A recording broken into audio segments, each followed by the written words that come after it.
여러분, 오늘 여러분과 이야기할 이야기는 바로 단가의 결정의 특수한 방법을 얘기하죠. 앞에 배웠던 내용을 가볍게 우리가 한번 다시 살펴본다면 상품 계정은 바로 여러분이 잘 알지만 맨 먼저 뭐가 됩니까? 여기에 기초 재고가 있고 여기가 매입액이 있다 이렇게 우리가 되죠. 여기가 매출과 여기에 기말 재고다 이렇게 되면 여기 바로 A가 되고 여기 바로 B가 되고 여기가 C가 된다 그럴 때 A와 B를 둘 다 하면 판매 가능 상품이다 이렇게 우리가 말했죠. 여기다가 기말의 재고 C를 갖다 우리가 빼면 뭐가 되느냐? 바로 매출의 원가다. A에다 B를 더하여 C를 빼라. 요 두 가지는 바로 매출, 판매 가능. 한마디로 말하면 판매가 가능한 상품, 판매 가능 상품이라는 말을 갖다 우리가 얘기하죠. 반면에 C는 기말 재고를 갖다 얘기한다. 이렇게 우리가 얘기를 하고 여기 나오는 이야기가 바로 단가가 된다. 원가가 된다. 이걸 갖다 우리는 매출의 원가라고 얘기를 하겠죠. 이걸 갖다 우리가 대비해서 여기에 D와 비교를 하게 됨으로 해서 상품 매출 이익이 얼마 이루어졌는가를 갖다 알 수가 있다 하는 이야기가 됐는데 여기에 가장 중요한 이야기는 바로 A와 B는 뭐가 되느냐? 이미 장부에서 표시가 되어 있다 이거죠. 우리가 팔 때마다 또는 지난달에서 이번 달 넘은 거 우리가 알 수가 있는데 여기에 기말의 재고의 경우는 뭐가 되느냐? 그럼 바로 수량이 몇 개냐? 그리고 이게 중요한 이야기가 단가가 어떻게 되느냐? 요게 바로 뭐가 되느냐? 그러면 기말 재고를 결정하는 중요한 이슈가 된다 이거죠. 수량과 그리고 뭐가 되느냐? 그럼 단가다. 그런 얘기가 되는데 이걸 두 가지를 곱해서 들어가는데 우리가 일반적으로 봤을 때 수량을 갖다 얘기할 때는 계속기록법이다. 한마디로 말하면 들고 나가는 걸 갖다 장부에 계속 기록하는 계속기록법이라는 얘기가 나왔죠. 그 다음에 이제 다음 이야기가 실사법이다. 그런 말이 나옵니다. 바로 월말에 가서 실제 창고에 얼마 남아있느냐를 우리가 실제로 조사하는 걸 갖다 실사법이라고 얘기를 하게 되죠. 다 장점과 단점을 가지고 있습니다. 다음 여기 이제 두 가지를 갖다 결합한 걸 갖다 혼합법이다. 그러니까 바로 여러분들 잘 아는 계실혼이다. 계속기록법, 실사법, 그 다음에 혼합법이다. 그런 이야기로 수량을 결정하는 체크를 우리가 할 수 있다는 걸 앞에서 우리가 배웠고 장점과 단점 그리고 풀이 과정을 책에 있으니까 꼼꼼히 여러분이 정리하며 이해를 해주기 바랍니다. 반면에 우리가 단가를 갖다 결정하는 이야기는 굉장히 중요한 이야기가 바로 여러분들 하나하나 우리가 따져줬던 개별법이다. 그런 말이 나오죠.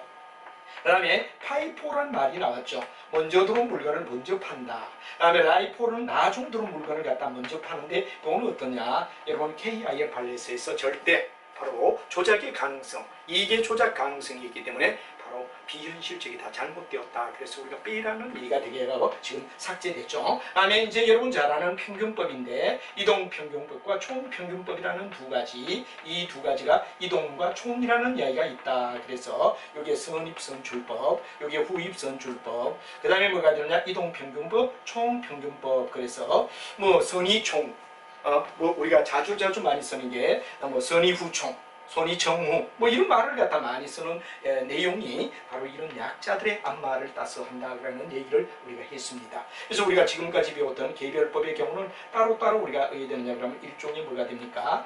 기록하는 거. 예를 들어서 보석상이 물건을 팔 때마다 어떻게 되느냐 그러면 그때 자기가 들어올 때마다 기록을 해놓은 자기만 아는 한마디로 말해서 개별 명세표를 보며 이게 원가가 얼마나 하는 걸 따질 수 있지만 복잡한 회사에서는 파이포 아니면 평균법 이런 걸 통상 쓰고 라이포의 경우는 이제 어떻게 되느냐면 없다. 그런 얘기를 했고 지난번에 제가 파이포와 라이포를 갖다가 산맥을 가지면서 비교하면서 안전성 보수주의 기업은 가능하면 탈세를 하자는 개념이 아니라 합법적인 이론 속에서 가능하면 순이익을 작게 내서 법인세를 작게 내자라는 걸 갖다 우리는 안전성 보수주의라는 말을 갖다 했던 거 기억하면 될 거다. 이런 얘기를 여러분이 알아두면 됩니다. 그래서 지금까지 우리가 뭐가 되느냐? 단가를 결정하는 방법에서 뭐 계속 기록 단가, 그 다음에 뭐가 되느냐? 실제 조사, 그 다음에 여러분 잘 아는 여기에 영향을 갖다 준다. 그런 얘기를 했고 이럴 때 굉장히 중요한 이야기는 단기 순이익에 영향을 끼치기 때문에 인플레이션 상황 하에서는 상당히 어떻게 되느냐?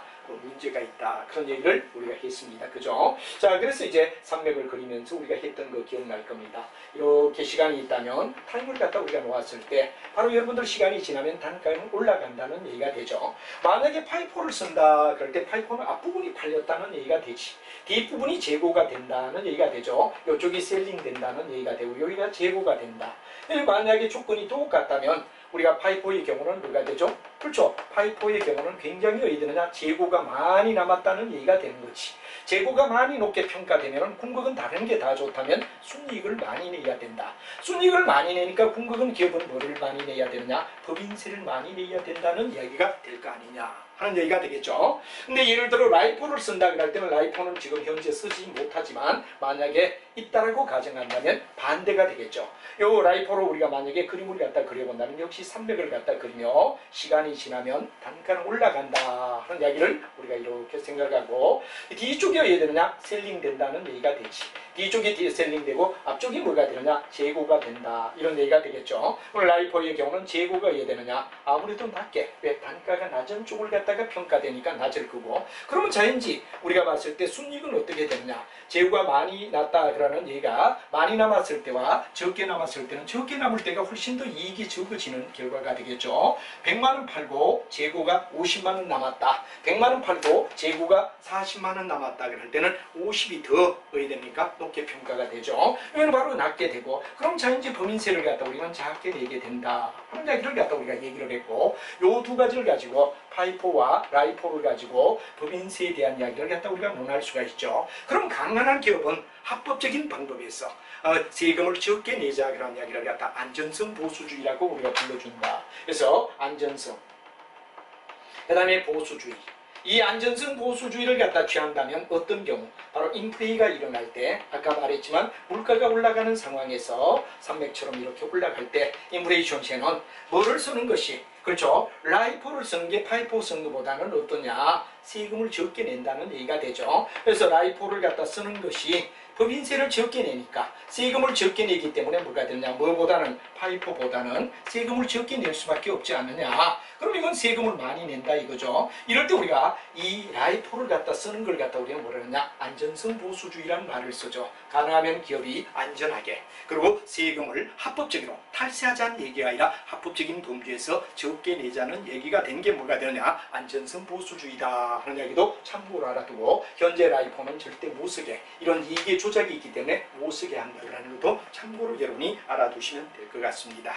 자 그럼 여러분하고 이제 요 이야기가 다 끝났고 정리를 한번 우리가 쭉 해봤고 다음 이야기는 바로 기타 단가 단가를 갖다 결정하는데 기타 여러 가지가 있을 때 어떻게 우리가 단가를 결정하는 게 합리적이냐 하는 이야기를 이제 바로 우리 책에는 없는 아까 얘기했던 여러 가지 기법 속에 바로 여러분들 잘 아는 뭐가 됩니까? 첫 번째 개수를 얘기할 때 실사법 또 그 다음에 뭐가 되느냐 바로 계속기록법 혼합법 세 가지가 있다 그런 얘기를 했고 그 다음에 단가를 결정하는 속에는 개별법, 파이포, 라이포, 이동평균법, 총평균법, 배가 선의 총후 뭐 이런 얘기가 나오죠 그죠? 이런 걸 갖다 우리가 얘기하며 알아둔 거 했는데 그럼 그거 이외에 그 이외에 의해야 되느냐 그러면 이런 이야기를 갖다 우리가 특수한 경우를 갖다 우리가 한번 살펴보자 하는 이야기가 중요한 이슈가 될 것 같습니다. 그럼 여러분 잘 알지만 뭐가 되느냐 그러면 우리는 맨 먼저 기준제고법이라는 말이 나옵니다. 이 기준제고법은 가장 쉽게 생각할 게 여러분들 잘 아는 주유소다 이렇게 우리가 생각하면 되죠. 일반적으로 주유소에 여러분들 뭐가 되느냐 그러면 바로 차량의 주유를 갖다 이렇게 하면서 이 주유송 땅 속에 묻혀있는 땅 속에서는 만약 주유통이 이제 저장소가 있단 말이야. 근데 이 저장소에서 한 50% 정도는 어디 되느냐 그러면 계속 유지를 시켜줘야 돼요. 왜냐하면 바닥이 다 드러났을 때 갖다 새로 투입을 시키는 게 아니라 한 50% 정도 범주는 항상 유지를 하고 있다 이거죠. 왜? 안전을 위하여. 바로 이게 뭐냐 그러면 기준재고인데 50%는 항상 보유하고 있단 말이야. 그럼 나머지 위에 있는 이 50%만 왜 되느냐 우리가 고민하자 이겁니다. 왜? 기존 50%는 고정되니까 요 50%는 뭐가 되냐 그럼 고정 픽스드 시켜버리자 이거지. 픽스드 시키고 그냥 있다라고 보자 이거죠. 그래 이 위에 있는 50%만 뭐가 되느냐 새로 계속 우리가 해야 되냐 그럼 비급을 해준다라고 가정해야 된다 이거죠. 왜? 주유소에 예를 들어 우리가 주유를 하러 갔는데 뭐 자동차 주유가 안 된다 그러면 그 주유소는 문 닫아야 될 거 아니겠습니까? 언제라도 우리가 봤을 때 밤이든 낮이든 24시간 언제 와도 우리가 주유를 할 수 있는 준비가 돼야 되니까 항상 저장 탱크에는 50% 이하까지 내려갈 수 없다 이거죠. 그럼 이때 이 50%를 갖다 우리가 봤을 때 뭐가 되느냐 일반적으로 봤을 때 일정한 초과분에 대하여 요 위에 봐. 요 위에 부분만 초과분에 대해서만 우리가 따지자. 요 기준은 어디에 되느냐 그럼 고정시켜 버리자 이거죠. 그래서 초과분을 갖다 이제 예를 들어서 우리가 파이포를 쓰느냐 라이포를 쓰느냐 평균법을 쓰느냐 파이포를 쓰느냐 라이포를 쓰느냐 평균법을 쓰느냐 뭐 이것 중에 선택한 걸 갖다 우리는 뭐라 하죠? 바로 기준제고법이다 한 말을 쓰게 됩니다. 이 기준제고법은 바로 여러분들 주유소를 하나 사례를 갖다 알아두면 그렇죠. 저장 탱크에서 한 50%는 항상 고정시키고 나머지는 50% 초과분을 파이포, 라이포, 평균법에 의하여 처리할 수가 있다 하는 제도를 기준제고법이라 불러준다는 거 여러분이 이해를 하시면 충분히 이해가 된다는 얘기가 되겠습니다. 그 다음에 화폐 가치 후입선출법이라는 말이 되죠. 화폐 가치라는 말은 바로 여러분 잘 알지만 뭐가 되느냐. 우리가 일반적으로 달러라는 말을 갖다 쓰게 되죠. 달러 밸류 그런 말을 쓰고 라이포 메소드다 이런 말을 쓰는데 일반적으로 뭐가 되느냐 그럼 여러 가지 재고 자산을 묶어서 만약에 우리가 봤을 때 재고가 있다 이럴 때는 기말이 되면 항상 뭐가 되느냐 그러면 물가 지수를 갖다 수정해서 물가 지수를 수정하여 라이포의 가정과 동일한 결과를 가져오게 한다 그런 말이 되는데 바로 인플레이션을 갖다 우리가 생각한다 이겁니다. 인플레이션을 갖다 반영한다는 얘기가 되지. 그래서 물가 지수를 갖다 우리가 얘기하는 건 반영하라. 물가 지수를 반영하라. 그래서 일반적으로 물건이 들어왔을 때 뭐가 됩니까? 후입선출법의 경우는 뒤에 거부터 먼저 판다라고 가정하자 이거죠. 그럼 뒤에 거 판 거는 뭐가 되느냐? 그럼 물가가 오르더라도 인플레이가 되더라도 거의 인플레이가 반영이 어디 되죠? 인플레이션이 반영이 된 가격이란 말이야. 인플레이션이 반영된 가격이란 말이야.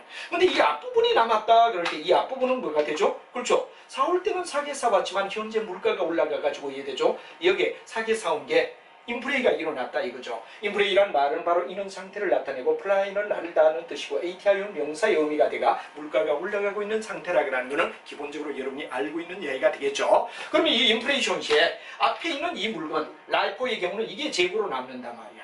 이게 재고가 된다 이거죠. 어디에서? 라이포의 경우나. 이럴 때 이 재고에 대하여 평가는 뭐가 되냐? 물가지수를 반영하라 이거죠. 즉 앞에 남아있는 이야기는 물가지수를 반영해서 현실에 맞는 현실적인 뭐냐 그럼 재고를 생각해주자. 그래서 물가지수를 반영해서 예를 들어 이게 만약에 100원이다. 물가지수는 130%다 그러면 이거는 100원짜리를 1000원이다 그러면 130% 물가지수를 반영한다면 1300원이 된다라고 가정해주는 거. 이와 같이 후입선출법의 경우에 바로 여러분들 어디 되느냐 앞부분 남은 내용은 항상 뭐가 됩니까? 들어올 때는 사게 들어왔지만 현재는 앞에 들어왔던 산 가격이 엄청나게 물가가 올라 있는 상태니까 올라갔을 거란 말이야. 이럴 때 이 남은 부위를 갖다가 물가지수를 갖다 반영해서 예를 들어 120% 올랐다, 130% 올랐다. 그러면 기존 재고에다가 120%, 130% 올려주는 이런 내용을 화폐가치 후입선출법이라는 말을 쓴다 하는 이야기를 여러분이 알아두면 되겠습니다. 그 다음에 이제 매출총이익률이라는 얘기가 되죠. 매출총이익은 판매 가능 상품이 어디에 됩니까? 우리가 앞에도 말했지만 A에다가 B를 다면 판매 가능 상품이다. 그런 이야기를 수없이 많이 제가 했습니다. 여기다가 우리가 봤을 때 뭐가 되느냐 그러면 C를 갖다 빼면 원가가 된다. 이렇게 됐죠. 원가가 된다 이겁니다. 그래서 우리가 일반적으로 요 판매 가능 상품에다가 바로 여러분 잘 아는 뭐가 되느냐 기말의 재고를 갖다 우리가 빼게 되면 바로 원가가 나온다 그랬단 말이야. 그러면 만약에 여기에 매출총이익률법에서 우리가 어떻게 되느냐 그러면 예를 들어 기말 재고가 어떻게 되느냐 그러면 화재나 도난으로 기말 재고의 타당성을 검증 못하겠다. 예를 들어서 회사에서 불이 나가지고 재고가 어떻게 되느냐 불타버렸다면 여러 가지 어떻게 되느냐 그러면 이 C를 갖다가 실제 조사를 한다든가 또는 장부에 뭐 한다 이게 불가능하단 말이야. 그랬을 때 이 C를 의하느냐는 A에다가 B를 더하여 이 실 판매 가격에다가 D를 빼면 어떻게 되죠? 그럼 그건 뭐가 되느냐? 그럼 C가 나올 거 아니냐? 이 C에 대한 추적법을 얘기하는 이야기다 이거죠. 그래서 A에다가 B를 더하여 매출의 원가를 갖다 우리가 어떻게 되느냐 그러면 바로 배분해주게 되면 자 이제 이해되죠? 그렇죠? 우리가 봤을 때 A에다 B를 더한 건 궁극은 뭐가 됩니까? 다시 얘기한다면 A에다가 B를 더한 건 바로 뭐가 됩니까? 바로 매출의 원가와 여기 C 요거란 말이야. 매출의 원가와 C, 물론 요거는 이익이 포함되어 있겠죠. 요만큼 이익이 포함되가 나중 이익이 요까지 가죠. 그리고 이게 뭐냐 그러면 매출의 원가와 C가 어떻게 되느냐 그러면 나타내는 게 A, B니까 비율에 의하여 기말의 재고가 얼마인가를 갖다 역산할 수 있지 않느냐. 역산할 수 있지 않느냐 하는 이야기를 갖다 매출 총이익률법이라고 우리가 부른다 하는 말이 되겠죠. 그래서 판매 가능 상품과 그다음에 예를 들어서 C를 빼면 뭐가 되느냐 원가가 나오는데 만약 예를 들어서 우리가 거꾸로 이 C를 갖다 모른다 그럴 때 C를 찾는 방법을 이 속에서 우리가 생각해 주자 이거죠. 그러면 이제 팔하는 가격에다가 뭐를 갖다가 원래는 A에다 B를 갖다 반 거는 궁극은 뭐가 되냐 C와 D가 된다는 얘기가 되겠죠. 그럼 D가 매출의 원가라가 매출 원가를 떼면 C가 나올 거 아니냐 이런 식으로 역산으로 재고가 만약에 불이 났다든가 또는 도둑을 맞았다 이럴 때 우리가 증가하는 관계를 매출 총이익률법의 이야기로 처리한다 그런데 이것도 굉장히 잘 이해를 해줄 필요가 있겠습니다. 그 다음에 이제 우리가 중요한 건 소매제고법이다 그런 이야기가 있는데 이 소매제고법은 보통 우리가 CU나 또는 편의점이나 이런 동네 구멍가게가 있다 이럴 때 동네 구멍가게는 무수한 뭐가 되느냐 종류의 뭐를 가지고 있습니까? 상품을 가지고 있다 이렇게 우리가 말하죠. 무수한 종류의 상품을 가지고 있다 이겁니다. 종류가 너무 다양하단 말이야. 예를 들어 종류가 한 가지 두 가지인 전문점의 경우 같으면야 왜 됩니까? 이게 개수시알리가 하나당 얼마? 그럼 우리는 충분히 그걸 갖다 이해를 하는데 소매제고법은 어떤 거냐면 소매상을 만약에 재고를 갖다 우리가 논할 때 예를 들어 우리가 거의 소매에 뭐가 들었냐 그럼 내용을 속에서 동네 소매를 갖다 우리가 소매점을 갖다가 그럼 소위 매매할 때 수없는 많은 종류의 물건이 있을 거란 말입니다. 뭐 치약도 있고 그다음 칫솔도 있고 뭐도 있고 이렇게 많단 말이야. 이런 소매점을 갖다가 인수인계할 때는 어떻게 되죠? 자 이걸 전부 다 판매가 매출액으로 생각하라 이거야. 그럼 예를 들어서 이거는 몇 개가 있까 얼마 파는 가격 얼마 이거는 얼마 판매 가격 얼마 그래서 판매 가격으로 환산을 해요. 또는 매출가로 환산하라 이거죠. 매출가로 환산하라 이겁니다. 환산해서 바로 거기다가 자 우리가 봤을 때 뭐를 갖다가 그렇죠. 단기 원가율 한마디로 말하면 단기 원가율이 얼마냐 원가율을 갖다 곱하라. 예를 들어 우리가 봤을 때 1,000만 원이더라. 이 물건값 전부를 갖다 판다면 1,000만 원이다. 근데 원가율이 70%다. 그럼 700만 원이 뭐가 되느냐? 그럼 바로 이 물건의 소매점의 전체 물건의 원가라고 우리가 볼 수 있지 않느냐 하는 이야기로 산정한다면 이 뭐가 되죠? 바로 우리가 잘 아는 소매제고법이라는 말을 쓰더라 하는 얘기를 우리가 이해할 수 있습니다. 그래서 기타 여러 가지 단가를 갖다 결정하는 중요한 이야기는 바로 추정에 의한 거는 재고기준법, 화폐가치법, 매출총이익률법, 소매제고법이다 하는 이야기를 정확하게 알아두며 그럼 주유수를 생각하십시오. 화폐가치법은 바로 뭐가 되냐? 바로 앞부분에 들어온 구입선출법으로 볼 때 앞부분에 들어온 재고는 아무래도 가치가 낮게 평가되어 있는 걸 물가지수를 반영해서 현실의 가격에 맞게 해줘라 하는 얘기가 되고 그 다음에 A에다 B를 더하기 C를 빼면 원가인데 A, B, C 그 다음 D가 있다면 바로 여러분들 C를 모르겠다 그럴 때는 오히려 A, B에다가 D를 갖다가 어떻게 되느냐 비교하면 C가 나올 거다 하는 얘기로 우리가 바로 기말의 재고를 화재가 났다, 도난을 당했다 할 때 처리하는 방향이다 하는 걸 여러분이 이해를 하시면 되고 그 다음에 소매제고법은 동네에서 여러분들 구멍가게를 만약에 인수인계한다. 그러면 종목이 얼마나 많습니까? 그걸 하나하나 물건값을 갖다 다 따지면 원가가 얼마냐면 밤새도록 우리가 작업해야 될 거란 말이야. 이럴 때는 매출의 총액으로 그냥 매출 파는 가격으로 우리가 잡아라. 그리고 총 우리가 봤을 때 어떻게 되죠? 계산하란 말이야. 그래서 원가율을 갖다 곱하게 되면 그 바로 뭐가 되느냐 그러면 소매점을 갖다 인수할 때의 원가가 얼마라는 이야기가 정확하게 평가가 될 수 있다 하는 얘기가 기토재고 4개. 이거 아마 여러분들이 잘못하면 정리하지 않고 나갈 수 있는데 이 부분이 굉장히 여의된다면 중요하기 때문에 한 번 정도 여러분이 정리를 확실하게 해야 된다는 얘기가 중요한 이슈가 되었을 겁니다. 자 그럼 여러분하고 이제 이런 4가지를 갖다 이야기를 하고 다음 이야기는 바로 단원을 바꿔서 투자자산이라는 얘기가 어떤 거냐 하는 이야기를 이제 여러분하고 단원을 바꾸며 투자자산에 대해서 이야기를 해보자 이런 얘기가 됩니다. 일반적으로 우리가 봤을 때 투자자산은 여러분들 자산 속에서 배열에 몇 번에 나오는 이야기죠. 한번 가만히 생각해보자 이거죠. 맨 먼저 여러분들 잘 아는 첫 번째 이야기가 뭐였습니까? 유동 속에서 당좌와 재고가 있다. 이렇게 우리가 얘기를 했죠. 당좌와 뭐가 됐냐 그럼 바로 재고가 있다. 그 다음에 이제 재고가 끝나게 되면 다음 나오는 자산이 뭐가 되죠? 비유동 속에서 투자자산이 나오게 되죠. 투자자산, 유형, 무형, 그 다음에 기타.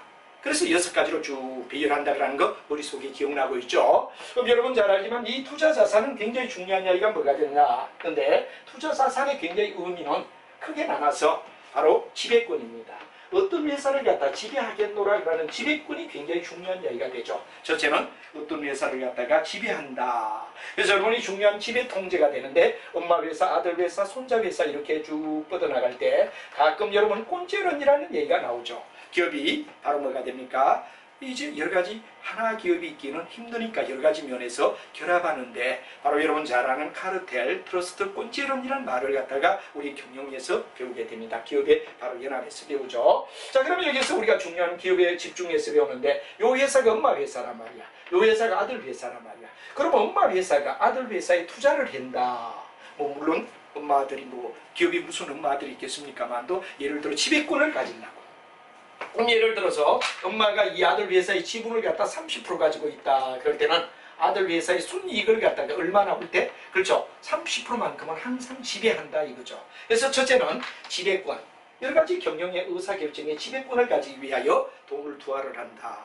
누구인가 지배를 하기 위하여 돈을 넣었다. 그러면 이건 바로 투자자산이라고 우리가 불러준다 이거죠. 그다음에 두 번째 이야기는 뭐가 되느냐? 배당이다. 배당이다. 배당의 경우는 이제 여러분 잘 아는 스톡이다. 이렇게 우리가 말하겠죠. 주식의 경우는 배당을 받을 겁니다.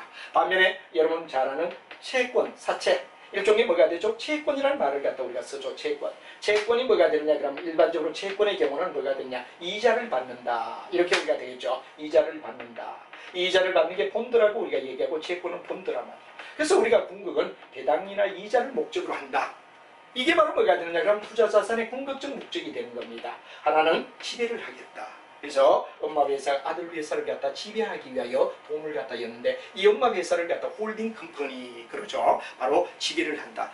끄안고 있다, 포옹한다는 이런 얘기가 되겠죠. 그래서 엄마 회사가 아들 회사를 지배하기 위한 게 첫 번째가 되고 두 번째는 이자나 배당을 갖다 받겠다. 그런 이야기가 바로 두 번째 이야기가 바로 목적이다 하는 이야기를 여러분이 머릿속에 생각하시면 충분히 투자자산의 의미를 알 수 있다 하는 얘기가 되고 이런 목적에서 투자를 했을 때고 종류는 요거에 대하여 이제 우리가 살펴보도록 하겠습니다. 자, 그러면 투자 자산의 종류를 우리가 살펴보자 이겁니다. 비교적 투자는 목적이어야 되죠. 지배권. 어떤 회사를 지배하겠다. 지배할 때는 반드시 뭐가 되죠? 나중에 결산을 했을 때 아들 회사의 순이익에 30% 지배권을 가지고 있다면 30%를, 20%면 20%를 가진다. 이런 의미로 우리가 지배권을 가지기 위하여. 그 다음에 이제 여러분 경영학에서는 이런 걸 꼰지론이라고 얘기할 때 거의 지배권이다. 라는 걸 이해를 하시면 되겠죠. 다음 두 번째는 뭐가 되느냐? 배당을 받기 위하여. 배당의 경우는 거의 주식입니다. 주식을 갖다 만약에 투자를 했다 그럴 때 배당을 갖다 받는 거다 이거죠. 반면에 이자를 받는다 그럴 때는 바로 사채를 얘기하는데 여하튼 주식과 채권은 이자나 배당을 받기 위한 것도 바로 투자의 의미다. 그런 걸 여러분이 아시면 됩니다. 그 다음에 이제 우리가 일반적으로 봤을 때 이런 투자자산의 종류에는 반드시 앞에 장기금융상품이다. 일반적으로 금융상품이다 그럴 때 금융상품은 여러분이 잘 알지만 정기예금과 정기적금을 갖다 금융상품이라고 얘기를 하죠. 정기예금이다. 여러분 잘 알지만 정기예금은 어디까지나 뭐가 됩니까? 목돈을 넣어서 바로 뭐가 되느냐 그럼 푼돈을 갖다 만들기 위한 게 바로 정기예금이다 이거죠. 그다음에 정기적금이다 그런 말을 갖다 우리가 쓸 수가 있습니다. 정기적금이다. 그래서 여러분 잘 알지만 여기는 푼돈을 넣어서 바로 여러분 잘 아는 목돈을 만든다는 이야기가 그 의미를 가진 게 정기예금이라면 바로 정기적금은 제가 잘못 말했네요. 여기는 뭐냐면 목돈을 넣어서 이자를 받는다. 그런 게 정기예금의 의미가 되겠습니다. 목돈을 넣어라.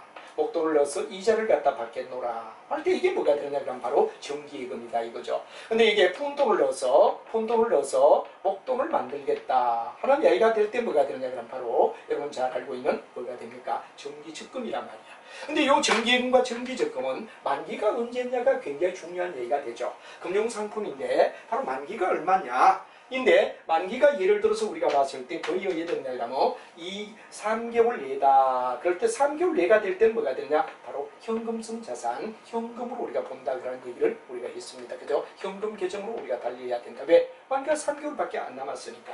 근데 예를 들어 3개월에서 1년 내다 이럴 때는 뭐가 되죠? 바로 여러분 잘 아는 단기금융상품이라는 말을 쓰죠. 단기금융상품이다. 이거는 바로 단기로 우리가 보기 때문에 유동에 속한다 이래 되죠. 1년 후가 된다 이럴 때는 뭐가 되느냐? 그럼 뭐 장기금융상품이다. 이 장기금융이 될 때 바로 뭐가 되느냐? 목적이 뭡니까? 이자를 갖다 우리가 바란다 이거지. 그렇기 때문에 1년 후가 될 때는 바로 여기 나오는 장기금융상품의 경우는 바로 그런 거다는 걸 다시 한번 연결해 주시기 바랍니다. 일반적으로 정기예금과 정기예금을 갖다 우리가 금융상품이라고 하는데 목돈을 넣고 이자를 발하느냐 폰돈을 넣고 목돈을 발하느냐 이게 차이점이라 그랬고 만약에 3개월 내가 될 때는 현금 계정으로 우리가 처리한다 이래 되죠. 다음에 3개월 이상 1년 이내가 될 때는 뭐가 되느냐 단기금융이 되며 유동으로 본다 그랬죠. 반면에 1년 후가 될 때는 장기금융상품이 되는데 이때 장기금융이 뭐가 되느냐 바로 배당과 이자를 속하는 두 번째 속하기 때문에 투자자산에 속하는 거라고 말할 수 있다는 걸 정리를 한번 깔끔하게 해줄 필요가 있습니다. 자, 그 다음에 이제 우리가 중요한 이야기는 유가증권 속에서 여러분과 함께 가만히 본다면 바로 여기 나오는 이야기들 요 내용들은 굉장히 우리가 조심을 하고 또 한번 정확하게 정리할 필요가 있다. 왜냐하면 KIFRS가 되기 전과 KIFRS가 되고 난 후에 사용하는 용어가 달라져서 가끔씩은 옛날 책을 볼 땐 이거였는데 또 현재 이건 용어가 어디지? 이런 연관성을 모르다 보면 굉장히 힘들어하기 때문에 저는 여러분과 함께 기초 부위를 설명하는 선생님이기 때문에 여러분들에게 뭐를 갖다 설명해 주느냐 바로 바뀌기 전 용어와 그리고 바뀌고 난 후의 용어를 갖다 대비하며 같이 정리를 해둘 필요가 있고 또 그걸 갖다 한번 좀 정리를 해줘야 될 의무가 있기 때문에 제가 천천히 설명을 하도록 하겠습니다. 자, 여러분이 잘 알지만 여기 우리가 나오는 이런 이야기들을 갖다 우리가 가만히 한번 본다면 어떤 내용을 가지고 있느냐를 한번 살펴보도록 하죠. 자, 여러분 중요한 이야기가 바로 이런 얘기가 될 겁니다. 자, 맨 먼저 우리가 일반적으로 타임을 갖다 항상 뭐가 되느냐 회계 용어 속에 알아주면 좋죠. 시간을 갖다가 우리가 X축에 두자 이겁니다. 여기 바로 현재입니다. 현재다 이거죠. 현재. 현재는 바로 지금을 얘기합니다. 바로 뭐가 되느냐 만기가 있다. 그럼 이건 뭐가 되느냐 만기란 날짜 지정된 날짜까지 가야 된다는 걸 의미하죠. 자, 그럼 여러분들 잘 알지만 이렇게 되었을 때 굉장히 중요한 이야기가 여러분 여기는 나오지 않지만 단기매매 정권이라는 말이 나옵니다. 단기매매 정권이다. 이 단기매매 정권은 바로 여러분 잘 알지만 바로 지금 현재 팔고 사는 정권을 단기매매 정권이라고 얘기를 하게 되죠. 이 단기매매 정권은 투자자산은 아니고 당좌자산입니다. 마치 어머니들이 단타한다는 말을 많이 쓰죠. 인터넷 앞에서 샀다 팔았다 샀다 팔았다. 그럼 주식을 갖다 2배로 뭐 늘려줍니다. 뭐 이렇게 광고 나온 이야기는 전부 다 팔았다 샀다 하는 단타를 얘기하고 현재 매매를 갖다가 지속할 수 있는 이야기를 우리는 일반적으로 단기매매 정권이다 하는 말을 쓰게 됩니다. 단기매매 정권을 이해를 하라. 근데 여기는 투자자산은 아니지만 유가증권 속에서 유사성을 가지기 때문에 정리를 한번 해줄 필요가 있다 이런 얘기가 되죠. 자, 만기까지 가자. 그러면 만기까지 반드시 보유를 해야 된다. 만기 보유 정권이라는 말을 갖다 씁니다. 만기 보유 정권이다 이런 말을 쓰죠. 이 만기 보유 정권은 반드시 만기까지 해야 되느냐 보유를 해야 된다는 얘기가 되는 거죠. 그래서 우리가 IFRS 되기 전에 단기 매매 정권, 만기 보유 정권 하는 말이 나오고 그 다음 요 중간에 자기가 가지고 있는데 예를 들어 이거는 현재처럼 팔아도 되고 만기까지 가도 된다. 이걸 갖다 우리는 매도 가능이라고 얘기를 합니다. 매도 가능이다. 팔아도 되고 가지고 있어도 된다. 매도 가능 정권이다 하는 말을 쓰는데 매도 가능 정권은 궁극은 뭐가 되죠? 그렇죠. 현재 팔아도 되고 아니면 만기까지 가서 바로 만기 보유 정권과 같은 이 두 가지 단기와 만기 보유의 중성적 성격을 가지고 있는 걸 매도 가능 정권이라고 불러준다. 이게 바로 매도 가능 정권, 만기 보유 정권. 단기 매매는 투자가 아니고 단자. 왜? 이 단기 매매 정권은 바로 팔았다 샀다 하기 때문에 유동자산 속에서 뭐로 보느냐 단기 매매니까 당좌자산으로 봐야 된다는 얘기가 되겠죠. 소속이 요구란 말이야. 그렇기 때문에 단기 매매 정권은 일단 여기에서는 우리가 일단 투자자산 속보다는 단기에 팔고 사기 때문에 유동으로 본다 그러고 당좌로 본다 그러는 거 알아둬라. 그 다음에 이제 매도 가능은 이렇게 해도 되고 이렇게 해도 된다 그런 얘기가 되고 만기 보유 정권은 만기까지 가야 된다는 얘기가 되고 아까 엄마 회사 아들 회사 손자 회사 이렇게 가지를 뻗을 때 얘기를 했죠. 이때 모회사 자회사 손자 회사가 될 때 모회사 자회사가 될 때 엄마가 아들을 지배하기 위하여 바로 지분법 적용 투자 주식. 이게 바로 지분법 적용이다. 그래서 여러분 지분법 적용 투자자산이라는 말을 이해를 하라 이거죠. 그래서 이제 지금 나와 있는 내용 속에 네 가지를 이해하죠. 단기매매 정권이라는 말을 갖다가 완전히 이해를 하라. 소속은 요거다. 그 다음에 팔아도 되고 가지고 있어도 되는 매도 가능 정권이라는 말을 알아라. 만기까지 반드시 보유해야 되는 정권을 갖다 만기 보유 정권이라 그래라 하는 이야기를 구분해야 되고, 그 다음에 엄마 회사, 아들 회사가 이렇게 혼재련 회사가 지분법 적용이라고 했죠. 만약에 20%면 20%의 배당을, 이게 20%를 참여한다고 그랬죠. 이렇게 될 때 우리가 이야기를 갖다 하는 걸 갖다 이해를 하라 하는 얘기가 되겠습니다. 그래서 이제 IFRS가 되기 전 우리가 일반적으로 옛날은 단기 매매 증권, 매도 가능 증권, 만기 보유 증권, 지분법 적용 투자 주식 이랬지만 이제 우리가 이번에 어떻게 됐냐 바뀌면서 만기 보유 증권을 갖다 우리는 뭐라 그랬죠? 이거 반드시 외워야 됩니다. 상각 후 원가 측정, 상각 후 원가 측정 금융자산이란 말로 변경되었다는 거. 현재 IFRS에서는 만기 보유란 말을 쓰지 않고 상각 후 원가 측정 금융자산이란 말로 여러분 이해를 해야 된다 하는 얘기가 중요하고, 매도 가능한 기타 포괄 손익인식, 기타 포괄 손익인식 뭐가 되냐? 금융자산이다 하는 얘기가 되고, 지분법 적용 주식은 지분법 적용 주식 요 그대로 알아두면 되고요. 그다음에 이제 투자, 예를 들어 내가 제주의 땅을 가지고 있다. 왜? 영업에 사용하기 위하여 가지고 있다면 유형이 있죠.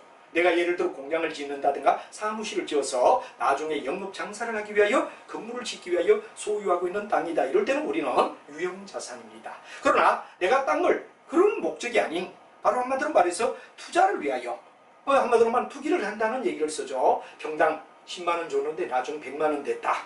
그럼 땅값이 올라가지고 왜 되죠? 기업의 자산이 확 올라가죠. 이런 걸 갖다 우리는 투자자산이라고 불러준다. 그러니까 투자자산의 이야기는 거의 대다수가 부동산은 부동산인데 유형과 조심해야 되는 것은, 유형은 바로 장사를 자기들의 사업을 하기 위하여 가지고 있는 거라면 뭐가 되느냐? 여기 바로 투자부동산은 투자를 위하여 가지고 있는 걸 갖다 우리가 얘기한다.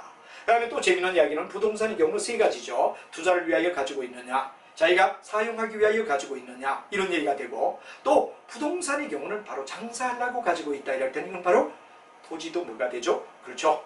바로 제품, 상품이 된다는 얘기가 되겠습니다. 상품이 되는 거죠. 그래서 우리가 바로 목적에 따라, 보유하는 이유에 따라 각각 똑같은 상품이지만 어떻게 평가하느냐가 달라질 수 있다는 것도 여러분이 알아두고, 여기에 투자부동산은 앞에 투자가 되는데 땅이나 건물이나 이런 걸 갖다가 장사보다는 바로 나중에 인플레이션이 돼서 어느 정도 보장이 되며 자기들의 뭐가 되느냐, 재산을 보유하기 위하여 가지고 있다면 그렇다라는 이야기 알아두고, 여기 단지 용어 바뀐 거, 상각 후 원가 측정 금융자산, 기타 포괄 손익에 인식하는 금융자산, 이걸 갖다 여러분은 분명히 이해를 하며 뒤쪽으로 넘어가도록 하죠. 자, 여러분이 이제 쭉 보면 여기에서 이제 우리가 중요한 이야기가 투자자산, 그래가 투자자산을 한번 분류해보자 하고 우리 책에 나와 있습니다. 여러분 도표를 갖다 같이 보며 한번 책 속에 있는 이야기를 우리는 꼼꼼히 보며 정리를 한번 해보도록 하죠. 자, 여러분하고 같이 한번 책 속의 이야기를 갖다 한번 살펴보도록 하자 이겁니다. 자, 여러분 책 속의 이야기 속에서는 바로 이해되느냐, 중요한 이야기가 유가증권 분류다 그러는 내용이 나와 있고, 단기냐 장기냐 이렇게 나왔습니다. 맨 먼저 단기냐 장기냐의 가장 중요한 이야기는 뭐가 됩니까? 1년 이내냐, 1년 이내면 단기가 되겠죠. 장기다 그럴 땐 1년 후를 갖다 얘기하기 때문에 여기서 굉장히 중요한 이야기는 바로 원유룰이라는 말을 여러분이 알아야 된다는 게 아주 중요한 이야기가 되겠습니다. 원유룰이다. 1년 기준을 갖다 잡아가지고 이제 단기냐 장기냐를 우리가 구분한다 그런 건 알았죠. 그 다음에 이제 유가증권 속에서 여러분이 중요한 이야기는 지분, 그 다음 뭐가 나오냐 그러면 그 뒤에 보면 채무란 말이 나오죠. 지분과 채무의 가장 중요한 이야기는, 지분은 바로 주식입니다. 채무는 뭐를 갖다 얘기하죠? 바로 채권을 얘기하는 본드. 이게 스톡이다, 본드다 이렇게 되겠습니다. 밑에도 어떻게 되느냐? 기분, 그 다음에 채무. 이게 뭐가 되느냐? S. 이게 뭐가 되느냐? 본드라. 그 두 가지를 각각 우리가 구분하자. 그러면 지분에 속하는 내용 속에 어떤 게 있느냐? 단계. 아까 제가 이미 도표를 갖다 그리면서 얘기를 했죠. 뭐가 됩니까? 단기매매 증권. 이 단기매매 증권은 바로 단타라는 얘기를 쓰고 바로 현장에서 바로 사고 팔고 있는 주식을 얘기한다 이거죠. 이건 바로 단기손익인식, 단기손익인식 금융자산이다. 이게 바로 여러분 굉장히 중요한 이야기가 되고, 단기손익인식 금융자산이다. 이렇게 우리가 얘기를 합니다. 여러분이 중급회계에 가면 절대 어디든 단기매매 증권이라는 말을 쓰지 않습니다. 뭐로 쓰죠? 그렇죠. 단기손익인식, 단기손익을 인식하는 금융자산이다. 소속은 어디에 속하죠? 물론 유동속의 당좌에 속한다. 이렇게 우리가 바로 적합팔보사기 때문이다 하는 걸 알아두면 되죠. 그럼 이제 우리가 다음에 나오는 재무 속에서 우리가 본다면 뭐가 되느냐 그러는데 바로 유동자산 속에 당좌자산에 속한다 그러는 요거 유동자산 속에 당좌자산에 속한다. 이게 수속을 갖다 나타나는 얘기란 말이야. 유동 속에 당좌다 하는 걸 여러분이 알아둬라. 이게 되고 여기는 없습니다. 자, 요거 알아두자 이거지. 그 다음에 이제 여러분들 잘 아는 지분 속에서 여기서 보면 뭐냐 그럼 매도 가능, 매도 가능이라는 말이 나오죠. 매도 가능 증권. 매도 가능 뭐가 되느냐 그러면 증권인데 요 매도 가능 증권은 아까 제가도 말했죠. 기타 부과할 손익. 기타 부과할 손익 인식 뭐가 되느냐 그러면 금융자산이다. 요걸 갖다 여러분이 어디에 되느냐 그러면 정확하게 정리를 해두지 않으면 나중에 헷갈리죠. 옛날 책을 보면 매도 가능 증권이라는 말이 나와 있어. 이제 만약에 책을 갖다 개편했다 그러면 뭐가 되죠? 그렇죠. 기타 포괄 손익 인식 금융자산이라는 이야기. 중급에게서 요 말을 쓰게 됩니다. 근데 선생님은 이거와 이걸 다 얘기해주는 이유는 바로 여러분이 오래된 책을 갖다 보든지 아니면 변경상을 모르는 사람들에게는 한번 변경을 이해를 시켜야 되기 때문에 기초부이기 때문에 과거의 매도 가능 증권, 현재는 기타 포괄 손익 인식 금융자산, 그 다음에 단기 매매 증권은 단기 손익 인식 금융자산이라는 말을 변경되었다는 걸 반드시 이해를 하며 두 가지를 다 알고 있는 게 좋겠다 하는 말이 되겠죠. 그다음에 이제 우리가 봤을 때 여기서 이제 뭐가 되느냐 채무 쪽에 우리가 매도 가능 증권이 있고 그 다음 뭐가 되느냐 그럼 다음 이야기 속에서 뭐가 되느냐 그러면 매도 가능 증권이 있는데 이건 주식의 경우도 있고 매도 가능 증권도 왜 되느냐 채권 쪽에도 있을 수 있다 이거죠. 여기 이제 우리가 중요한 이야기는 매도 가능 증권은 스톡 부위와 본드가 다 되기 때문에 두 군데 나눠봤다는 얘기가 여러분이 중요한 이야기가 되고 그 다음에 매도 가능 증권을 갖다 알아두고 지분법 적용 주식 하는 거 지분법 적용 여기 매도 가능 증권하고 지분법 적용 지분법 적용 주식 그러는 얘기는 여러분 잘 알지만 지배를 위하여 가지고 있는 거 요 두 가지 여기 주식의 경우는 매도 가능 증권 그 다음에 지분법 적용이 되고 이거는 물론 주식의 경우가 되고 이때 여기 나오는 얘기는 뭐냐 그럼 바로 채권을 얘기하는 매도 가능 증권이 채권에 속할 때 이건 주식에 속할 때 두 가지가 다 되는 거죠. 그럼 이제 우리가 봤을 때 뭐가 되느냐 그럼 매도 가능 증권이 있고 여기는 만기 보유 만기 보유 뭐가 되느냐 그럼 증권이라는 말이 나오죠. 이 만기 보유 증권은 어떤 거냐 아까도 말했지만 뭐가 됩니까 상가구 원가 측정 상가구 원가 측정 상가구 원가 측정 이 말을 갖다 우리가 잘 알아둬야 되죠. 그래서 바로 금융자산이다 하는 이야기를 여러분이 이해를 하면 충분히 바로 중요한 이야기가 된다는 얘기로 설명이 될 겁니다. 이걸 갖다 여러분이 이해를 하자 하는 이야기가 중요한 이야기가 되고 그 다음에 우리 책에서 나와 있지만 뭐가 되냐 요 단기 장기를 갖다 완전히 어디 되냐 이해를 하고 요 표를 갖다가 정확하게 정리를 해둘 필요가 있다는 얘기가 되며 유가증권의 분류를 우리가 한번 해봐라 하는 이야기가 나왔습니다. 이거 굉장히 중요한 이야기이기 때문에 용어이니까 이해를 잘 해주는 게 되죠. 자 한번 보죠. 우리가 1번 1년 내 매매 차익을 얻을 목적으로 취득한 상장회사의 A 주식 이건 바로 여러분 잘 알지만 단기 매매 증권이다. 물론 단기 매매 증권을 딴 말로 말하면 단기 손익 인식 금융자산 이 말과 같이 들어가야 되겠죠. 그럼 두 번째 만기까지 보유할 의도가 없는 만기까지 보유한다 만기 보유가 되지. 근데 만기까지 바로 보유할 의도가 없는 뭐가 되느냐 그럼 바로 만기 2년에 비회사 발행한 회사 채권 이건 매도 가능. 매도 가능은 아까도 말했지만 매도 가능은 뭐라고 했죠? 기타 포괄 손익 인식 금융자산이라고 우리가 불렀던 거 여러분 알아두면 되죠. 그 다음에 이제 세 번째 만기 내에 처분할 의도가 없는 코스닥 같은 거 이것도 역시 매도 가능을 얘기하는 거죠. 매도 가능은 아까도 말했지만 바로 매도 가능을 딴 말로 말하라 그러면 기타 포괄 손익 인식 금융자산이라고 불러줘야 된다 하는 이야기가 되죠. 그럼 4번에 만기까지 보유할 의도와 능력이 있는 D회사의 발행채 만기 보유가 되지. 만기 보유는 아까도 말했지만 만기 보유는 어떻게 얘기한다고 했죠? 그렇죠. 상가구 원가 적정 금융자산이라는 말로 변경되었다는 걸 알아둬야 된다 하는 말이 되겠죠. 그 다음에 6개월 후에 처분할 목적으로 취득한 이 회사의 주식 이건 단기를 얘기하니까 단기 매매 증권이 되겠죠. 단기 매매 증권도 단기 손익 인식 금융자산이라는 말로 쓴다는 거 분명히 제가 거듭 얘기를 합니다. 그래서 뒤쪽 가서 혹시 이제 한쪽을 갖다가 지향하지 않을 때는 물론 중급회계 하시는 손세정 선생님의 경우는 전부 다 현재 변경된 사항을 가지고 얘기를 할 겁니다. 그러나 저는 여러분에게 기초를 정리해야 되기 때문에 기초 부위에서는 두 가지를 다 설명하고 있다. 그런 걸 알아둬야 됩니다. 그 다음에 이제 M&A 목적. M&A는 바로 회사를 지배하겠다는 목적이 되죠. M&A를 목적으로 하여 취득한 뭐가 되느냐? 상장 회사의 주식. 이건 바로 지분법 적용 투자 주식이다. 지분법 적용 투자 주식은 그대로 지분법 적용 투자 주식을 말하면 되는 거죠. 이렇게 해서 우리가 일반적으로 이제 여러 가지 주식을 갖다 쭉 한번 비교를 갖다 했다 하는 얘기가 되겠습니다. 주식을 갖다가 비교하고 용어에 대한 정리도 우리 책에 잘 정리돼가 이해를 했다 이겁니다.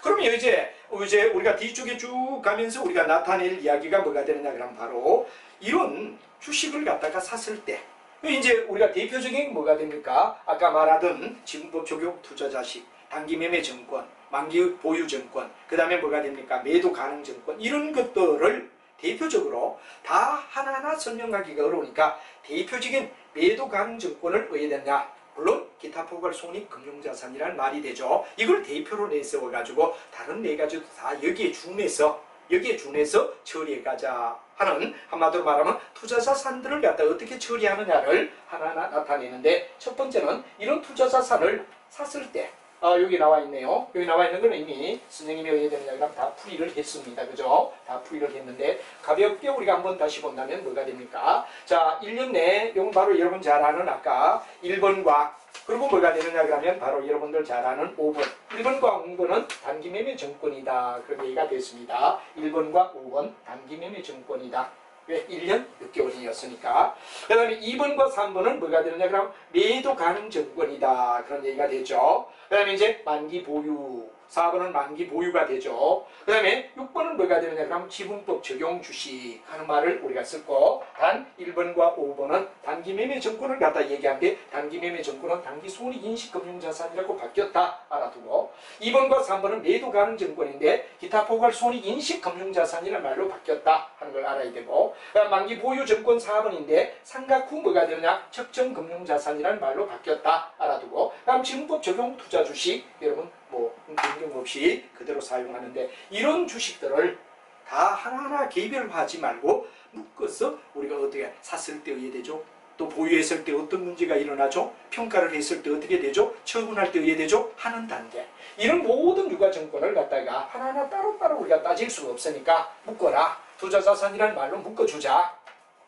묶어서 만약에 앞으로 이제 진행의 방향을 갖다 우리가 얘기하라 이러면 진행 방향은 어떻게 되느냐를 우리가 한번 살펴보자 이겁니다. 진행 방향을 우리가 한번 살펴보자 이겁니다. 여기 나와 있는 이런 투자 자산들을 갖다 이제 어떻게 우리가 처리하며 나가느냐는데, 대표를 내세운 걸 매도 가능 증권을 대표로 내세웠습니다.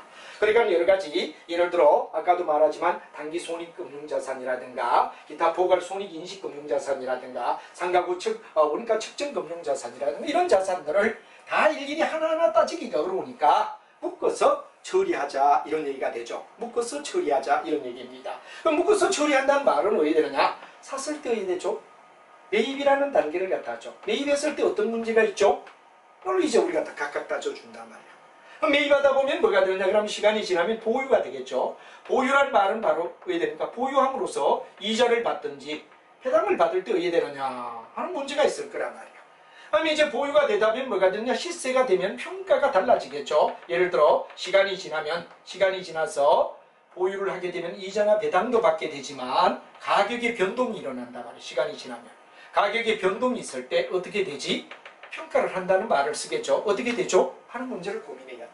그럼 이제 가지고 있다가 처분을 한다 그럴 때 어떻게 되죠? 하는 이 단계를 갖다가 각각의 증권마다 쭉 샀을 때 해야지. 모든 걸 대표를 해야 되느냐 그럼 매도 가능 증권을 대표로 하면 이 네 가지를 설명하려고 해요. 그 다음에 가지고 있었을 때 보유했을 때 이자나 배당을 받을 때 해야 되지. 그 다음에 또 시간이 지나서 가격이 달라져가 시간이 지나서 가격의 변화가 일어날 때 해야 되지. 평가를 얘기하죠. 처분할 때 해야 되죠. 하는 이야기를 단계별로 쭉 적어놓는 게 우리 책의 순서다 하는 걸 여러분이 알면 무리 없이 이해를 할 수가 있다 하는 이야기를 드리며, 이제 여러분과 함께 이제 다음 시간에 이런 단계 바로 지분법에 대하여 적용되는 요걸 갖다 대표로 세우면서 네 가지 과정, 매입했을 때, 보유했을 때, 평가가 되었을 때, 처분이 될 때 각각 어떻게 되느냐 하는 이야기를 매도 가능 증권을 갖다 대표로 해서 이 네 가지를 다 설명하고자 한다 하는 이야기를 소개하고 여러분과 함께 다음 시간에 만나서 이 부분을 정리하도록 하겠습니다. 매우 수고했습니다.